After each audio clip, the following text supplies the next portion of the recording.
প্রিয় শিক্ষার্থীবৃন্দ, শুভেচ্ছা রইল।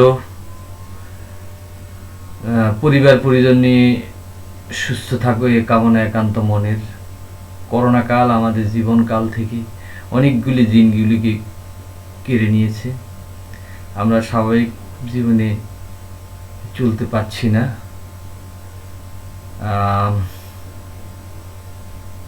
স্রষ্টার কাছে প্রার্থনা করি আমরা যেন স্বাভাবিক জীবনে ফিরতে পারি। পূর্বের ক্লাসের ধারাবাহিকতায় আজকে আমরা নতুন নতুন পাঠদানে হাজির। দেখি আমরা আজকে কি আলোচনা করি সবাই মিলে।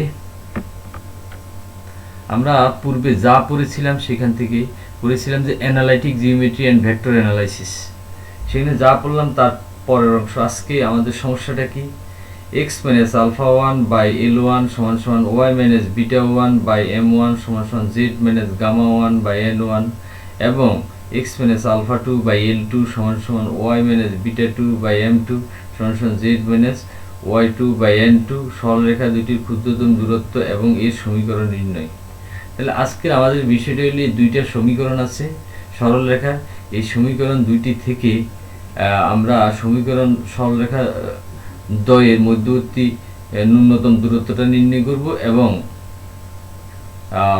ন্যূনতম দূরত্ব রেখাটার সমীকরণ কি হবে সেটা আমরা বুঝতে পারবো, নির্ণয় করতে পারবো। তোমরা সমীকরণ দুটি দেখো। সমীকরণ দুটি থেকে আমরা কি দেখতে পাই?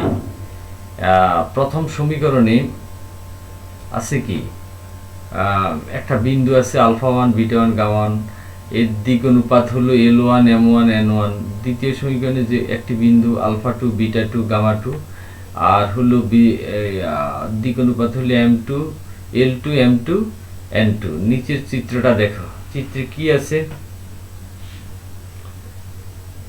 L1 একটা সরলরেখা, L2 আরেকটা সরলরেখা। দেখতে একটু বাঁকা মনে হয়, আসলে তা না, কিন্তু এদের মধ্যবর্তী দূরত্ব আমরা PQ নির্ণয় করব। হ্যাঁ, কিন্তু যেহেতু 3 ডাইমেনশনাল ছবিটা এরকম একটু লাগে আর কি। আসলে যদি সমতল আঁকতাম তাহলে সব জায়গায় ন্যূনতম দূরত্ব একই হতে পারত, একই হতো। কিন্তু যেহেতু এটা 3 ডাইমেনশনাল, এই জন্য সেরকম চিত্রায়িত আমরা যেরকম দেখতে যে অভ্যস্ত সেরকম নয় আর কি। তো দেখি আমরা প্রদত্ত সরলরেখা কি আছে আমরা দেখি। x minus alpha 1 by L1 সমান সমান y minus beta 1 by M1 সমান সমান z minus gamma 1 by N1 এক নম্বর সমীকরণ। দুই নম্বর x minus alpha 2 by L2 সমান সমান y minus beta 2 by M2 সমান সমান z minus gamma 2 by N2, এটা দুই নম্বর সমীকরণ। ধরি PQ রেখাংশের P বিন্দুতে L1 সরলরেখা এবং Q2 বিন্দুতে L2 সরলরেখা লম্ব। কি দেখছিলাম? PQ সরলরেখার P বিন্দুতে আর হলো L1 সরলরেখা এবং Q বিন্দুতে L2 সরলরেখা লম্ব। তাহলে L1 ও L2 এর মধ্যে PQ রেখাংশের দৈর্ঘ্যই ক্ষুদ্রতম দূরত্ব হবে। ঠিক আছে, ধরি সরলরেখাদের ক্ষুদ্রতম দূরত্ব রেখার দিক কোসাইন Lmn, এটা তো সত্যি কথা। যদি হয় এখানে দেখো L1 M1 N1 L2 M2 N2 আমরা বলেছিলাম দিক অনুপাত, আসলে এখানে দিক কোসাইন হিসেবে দেওয়া আছে। এখন আমরা জানি কি, দুটি সরলরেখাদ্বয়ের মধ্যবর্তী দূরত্ব যদি দুটি সরলরেখার দিক কোসাইন দেওয়া থাকে L1 M1 N1 আর L2 M2 N2, তাহলে এদের মধ্যে শর্তটা হবে, লম্ব হওয়ার শর্ত হলো L1 L2 plus M1 M2 plus N1 N2। সেই হিসাবে আমরা লিখতে পারি L L1 plus M M1 plus N N1 equal to 0, L L2 plus M M2 plus N N2 0। কেননা এখানে ন্যূনতম দূরত্ব বা ক্ষুদ্রতম দূরত্বের দিক কোসাইন হলো Lmn। তাহলে এখানে প্রথম ক্ষেত্রে আমরা পাই L1 মানে L, M1 মানে M, N1 মানে N আর L2 মানে L1, M2 মানে M1, N2 মানে N1। দ্বিতীয় ক্ষেত্রে L1 M1 M1 সমান সমান হলো এলিমেন্ট, আর L2 M2 N2 তো দেওয়াই আছে, এটা পেলাম। এখন এখান থেকে বজ্র গুণন পদ্ধতিতে আমরা কি করতে পারি, L সমান M1 N2 minus M2 N1 সমান সমান M equal to L2 N1 minus L1 N2 সমান সমান N সমান সমান কি L1 M2 minus L2 M1 সমান সমান root L square plus M square plus N square by root M1 N2 minus M2 N1 whole square plus L2 N1 minus L1 N2 whole square plus L1 M2 minus L2 M1 whole square whole root। এটা আমরা কিভাবে পাই, সমানুপাতিকের সূত্র থেকে পাই। একটা জিনিস আমরা নিশ্চয়ই জানি, প্রথম চ্যাপ্টারে স্থানাঙ্ক চ্যাপ্টারে পড়েছিলাম 3 ডাইমেনশনের L square plus M square plus N square equal to 1, অর্থাৎ কোন সরলরেখার দিক কোসাইন যদি এলিমেন্ট হয় তবে তাদের বর্গের যোগফল সমান সমান 1। সেই হিসেবে আমরা এই সমীকরণটা এখানে যে ক্ষুদ্রতম দূরত্ব রেখা তার ক্ষেত্রে আমরা পাই L বাই এত M বাই এত N বাই এত সমান সমান 1 বাই রুট এত।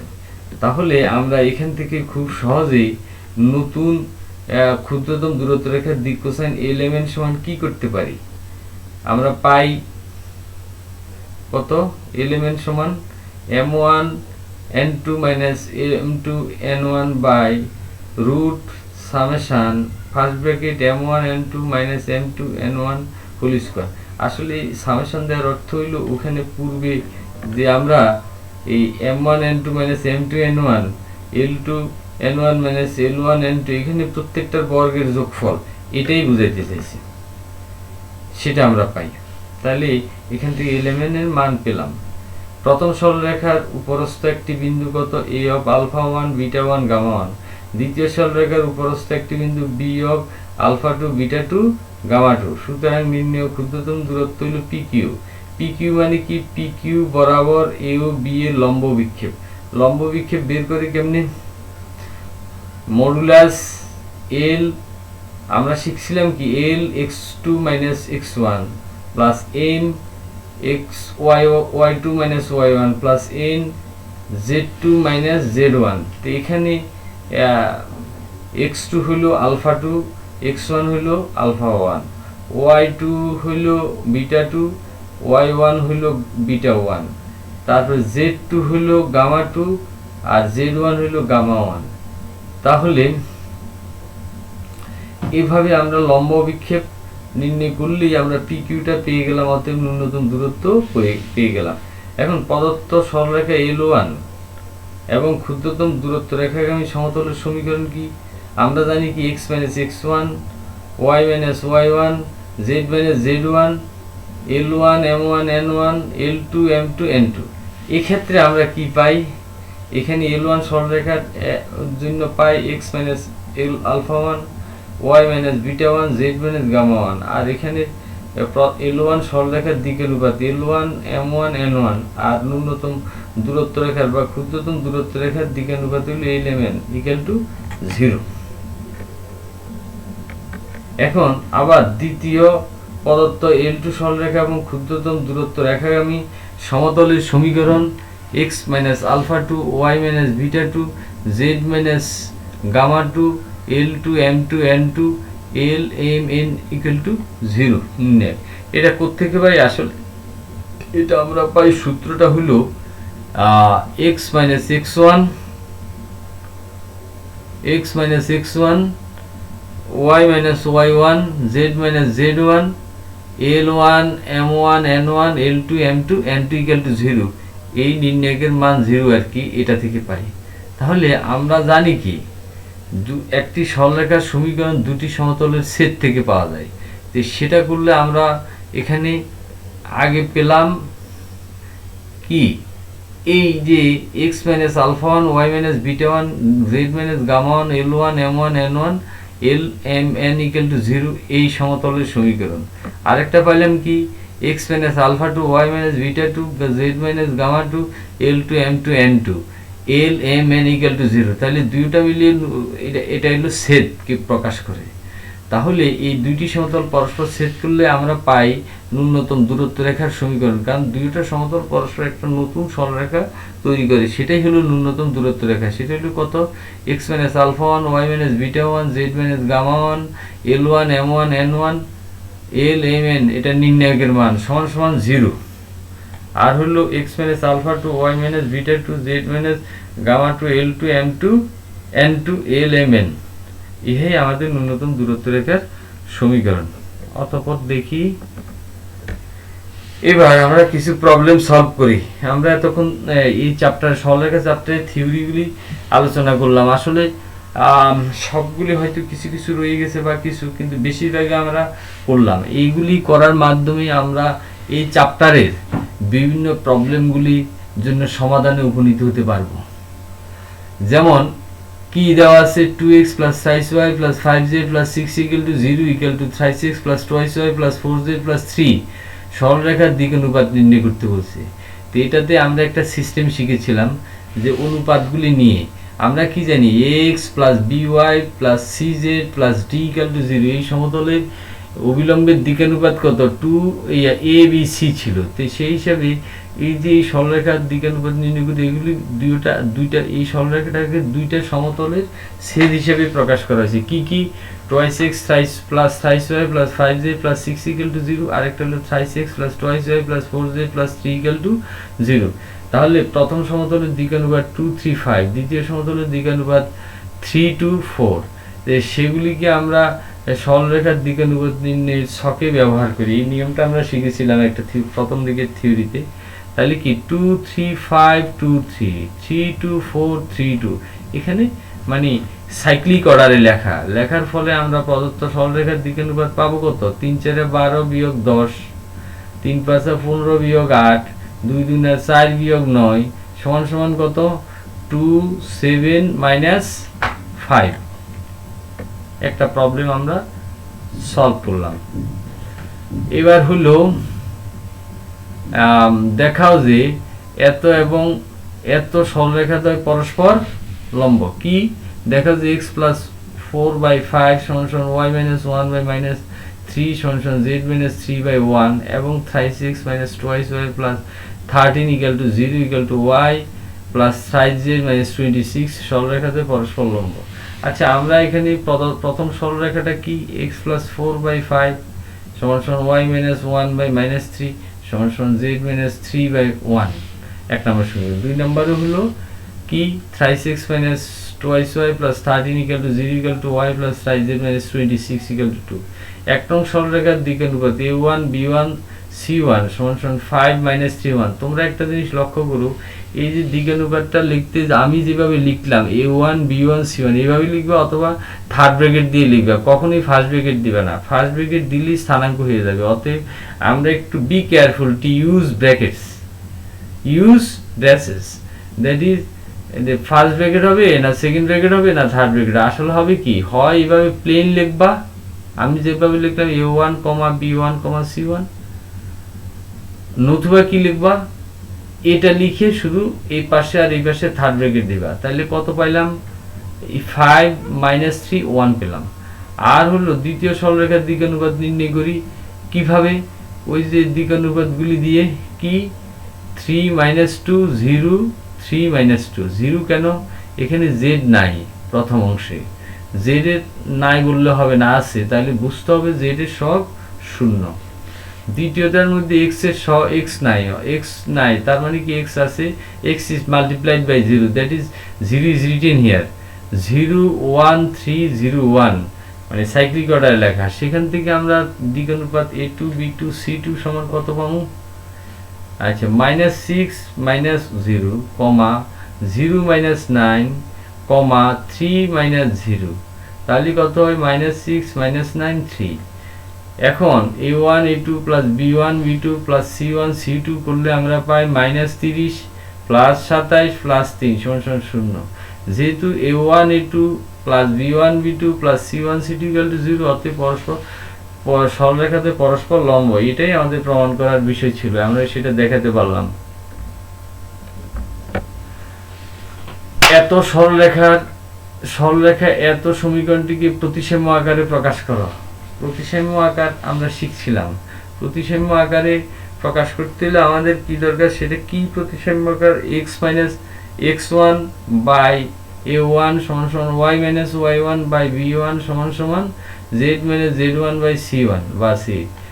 এটাকে কি করতে হবে, সেটা করতে হলে প্রদত্ত সরলরেখা x minus 4y plus 2yz plus 7 equal to 0 equal to 3x plus 5 minus z minus 2, এটাকে এমনভাবে বর্ধিত করি যেন xy সমতলকে সেট করে, xy তলে z ইকুয়াল টু 0। এখানে আমরা এটা করলাম, বর্ধিত করলাম কি, যাতে xy তলকে সেট করে। শুধু এটা করতে হবে এমন কোনো কথা নেই, আমরা xy তলকে সেট করাতে পারি, yz তলকেও সেট করাতে পারি, zx তলকেও সেট করাইতে পারি বর্ধিত করে। তো xy তলকে করলে z 0 হবে, yz করলে x 0 হবে, zx করলে y ইকুয়াল টু 0 হবে। তাহলে যদি z ইকুয়াল টু 0 হয়, উপরের সরলরেখাকে আমরা কিভাবে পাই, x minus 4y plus 7 equal to 0, thrice y plus এখানে কি হবে, x তো বাদ, z ইকুয়াল টু 0, তাহলে thrice x plus thrice y minus 2 equal to 0।